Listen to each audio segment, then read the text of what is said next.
After playing The Evil Within and experiencing that supernatural roller coaster, I was eager to understand how developer Tango Gameworks would approach the open-world first-person action genre in GhostWire Tokyo. Throughout its opening chapters, I can say that I was surprised to feel the tension of the horror genre in this design. Sure, you have the power to take on whatever threat this game throws at you, but there's a risk-reward system in the game loop that had me walking with caution.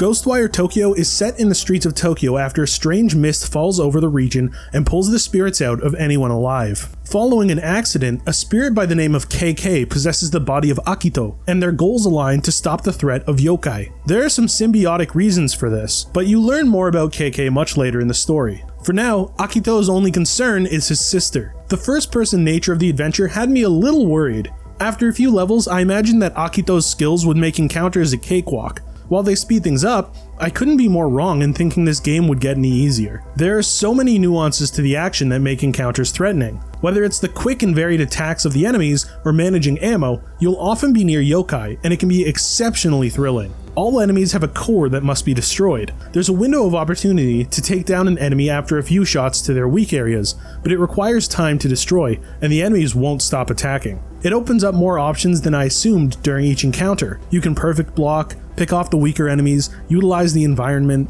sneak around, use elemental magic, or even a bow and arrow. This makes each encounter fun, given that you may run out of ammo during these encounters, but taking down enemies provides you with a few resources to keep the action moving. The streets are generally safer as you have the option to run if you find yourself in a tough spot. However, side objectives lead you through smaller corridors and supernatural arenas that put your skills to the test. The yokai only become more complex the deeper into the city you go, and some demand some interesting tactics to even land hits. Still, as I head further into the game, I don't think it's the combat that I need to worry about. Instead, I'm more off-put by the exploration aspect of this adventure. There's a verticality about the city where you can get to the rooftops to find lost souls and some enemies, but exploring the rooftops feels so disjointed from the street level. I found it to provide a completely different experience that is neither challenging nor scary, but instills fatigue on the player as they must get to these areas to recapture lost souls, and there are many to be found. I should add that the only reason this is important is that delivering these souls provides a lot of money and experience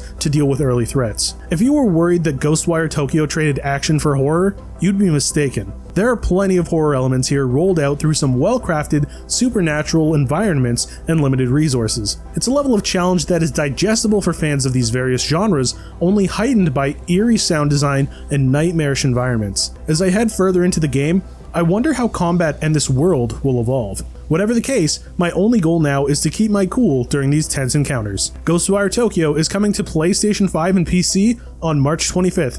Thanks for watching. Please check out the full preview at noisypixel.net. NoisyPixel is run by a group of gamers who work hard to deliver news, reviews, previews, and more. Please subscribe to keep up with all our future content.